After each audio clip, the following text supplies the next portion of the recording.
नवंबर में विधानसभा के चुनाव होने हैं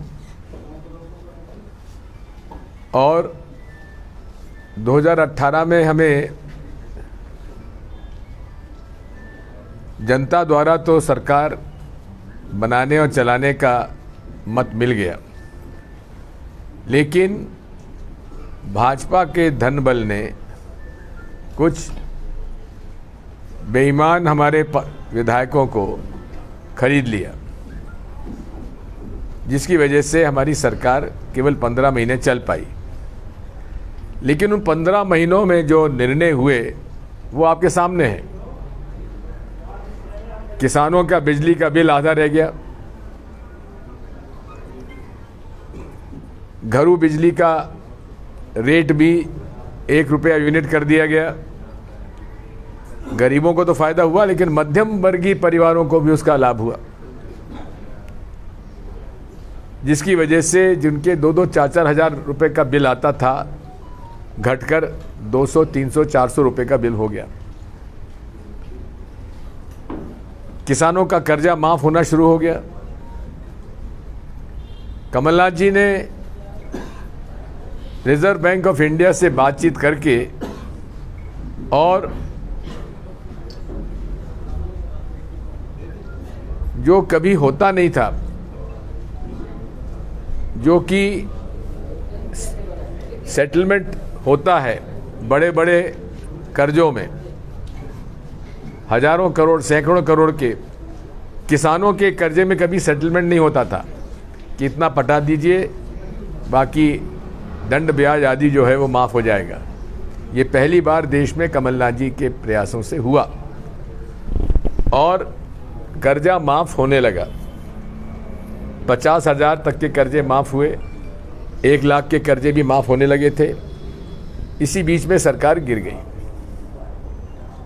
और जो ऋण मुक्ति की प्रक्रिया शुरू हो गई थी किसानों की, वो रुक गई। भारतीय जनता पार्टी के नेता आज भी गांव में जाकर ये दुष्प्रचार करते हैं कि कर्जा माफ़ नहीं हुआ, जबकि स्वयं मुख्यमंत्री जी शिवराज सिंह जी के गांव में उनके रिश्तेदारों के कर्जे माफ़ हुए हैं। उसकी जानकारी हमने प्रस्तुत कर दी। जो गरीबों को पेंशन 300 रुपये माहवार मेरे समय मिलती थी, भारतीय जनता पार्टी की सरकार ने 1 रुपया भी उसमें नहीं बढ़ाया। हमने वादा किया था 1,000 रुपये माहवार करेंगे, उसको बढ़ाकर हमने तत्काल 300 का 600 डबल कर दिया। इसके बाद कमलनाथ जी ने वादा किया था कि 1,000 गौशालाएं हम पूरे प्रदेश में खोलेंगे और हर गौशाला के लिए उन्होंने 15 से 20 लाख रुपए तक की राशि दी। जो गौशालाओं में चारा 2 रुपया रोज प्रति पशु भाजपा के समय था, उसको बढ़ाकर 20 रुपया रोज कर दिया प्रति पशु। और उन्होंने व्यापम के जो केस था उसकी जांच फिर से शुरू की। भाजपा के सरकार में उन्हीं के एटीएस ने पाकिस्तान के लिए जासूसी करते हुए भाजपा के आईटी सेल अध्यक्ष भोपाल के और बजरंग दल के सतना के अध्यक्ष, आईटी सेल के अध्यक्ष का नाम था ध्रुव सक्सेना और सतना के बजरंग दल के अध्यक्ष का नाम था बलराम सिंह। लगभग 20 लोग भारतीय जनता पार्टी बजरंग दल के लोग पाकिस्तान की आईएसआई की एजेंसी के लिए पैसा लेकर जासूसी करते पकड़े गए। लेकिन शिवराज सिंह चौहान जी ने, जो अपने आप को राष्ट्रभक्त कहते हैं, उन पर राष्ट्रद्रोह का मुकदमा दायर क्यों नहीं किया, हम पूछना चाहते हैं। नेशनल सिक्योरिटी एक्ट क्यों नहीं लगाया गया? हाई कोर्ट में जमानत कैसे होने दी? सुप्रीम कोर्ट में अपील क्यों नहीं की? ये मेरे उनसे प्रश्न है जिसका उत्तर वो नहीं देते। मेरे ऊपर एक बयान दे दिया कि दिग्विजय सिंह राष्ट्रद्रोही है।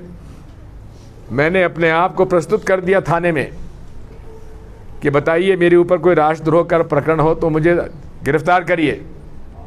तो लिखित रूप में पुलिस अधिकारी ने हमसे कहा कि आपके ऊपर कोई भी मुकदमा राष्ट्रद्रोह का या और कोई मुकदमा हमारे यहाँ नहीं है। कितना झूठ बोलते हैं लोग, आप समझ सकते हैं। इन्होंने जब सरकार गिर गई तो एक मीटिंग में जाकर कहा सांवेर में कि हमको मजबूरी में ये करना पड़ा, यदि सरकार नहीं गिराते तो हम तबाह हो जाते। ये शिवराज सिंह चौहान का बयान था। तबाह क्यों हो जाते? क्योंकि इनकी पोल व्यापम की खुल जाती, इनके राष्ट्रद्रोही बजरंग दल और भाजपा के लोगों पर एनएसए लग गया होता।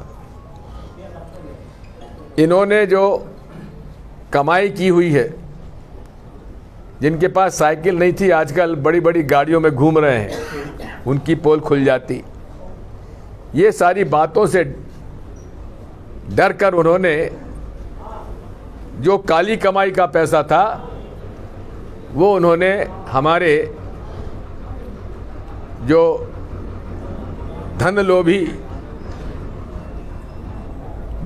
कांग्रेस के विधायक थे उनको खरीद लिया। लेकिन एक बड़ी मजेदार बात यह है कि बड़े बड़े राजा महाराजा बिक गए, लेकिन आदिवासी विधायक केवल एक बिका, बिसाऊलाल। जिनके बाकी आदिवासी को 50 करोड़ के लुभावने ऑफर दिए गए, लेकिन उन्होंने साफ मना कर दिया हम कांग्रेस के साथ हैं। आदिवासियों के लिए पेशा कानून 1996 में आया और 1998 में ही मैंने उसको लागू करने की प्रक्रिया शुरू कर दी थी। राजा पटेरिया हमारे साथ विधायक थे, हमारे मंत्री थे, और doctor BD Sharma retired IAS officer जिन्होंने कि पेशा एक कानून को ड्राफ्ट किया था, उन्हीं को हमने कहा कि आप नियम बना दीजिए। नियम बन गए, ग्राम राज्य अधिनियम पास हो गया, स्वराज अधिनियम पास हो गया, आज भी है लेकिन लागू नहीं हो रहा है, क्योंकि ये लोग पूरे पंचायत राज को ध्वस्त किए हुए हैं। हमारे शासनकाल में पंचायतों को अधिकार था, जनपद सदस्य और जिला परिषद को अधिकार था, नगर पंचायत, नगर पालिका, नगर निगम को अधिकार था। नियुक्तियां की, लाखों नियुक्तियां की हैं। आपके हटा विकास ब्लॉक में भी लगभग 500 से 1000 नियुक्तियां उस समय हुई होंगी से अनाउंस किया था जी। और उसमें चाहे शिक्षा कर्मी हो, चाहे पंचायत कर्मी हो, चाहे आंगनवाड़ी वर्कर हो, इन सबको हमने अधिकार दिए थे। और नियुक्तियां गांव के, उसी स्थानीय गांव के लोगों को नियुक्तियां हुई। लेकिन भाजपा आई, पंचायती राज खत्म, क्योंकि उनको तो धन बल की आवश्यकता है और धन बल उन्हें भ्रष्ट बेईमान अधिकारी कर्मचारी ही उनको दे सकते हैं। ये भ्रष्टाचार समाप्त करने की बात करते हैं, इनसे बड़ा भ्रष्ट कोई व्यवस्था में कोई होगा नहीं। मैं आपसे कहना चाहता हूं कि हमारी सरकार यदि आती है तो 93-98 के बीच में जो हमारा पंचायत का अधिकार दिए हुए थे सरपंचों को, जनपद सदस्य अध्यक्षों को, जिला परिषद सदस्य अध्यक्षों को, नगर पंचायत नगर पालिका को, इनके वही अधिकार वापस दिए जाएंगे जो हमने कांग्रेस कार्यकाल में दिए गए थे।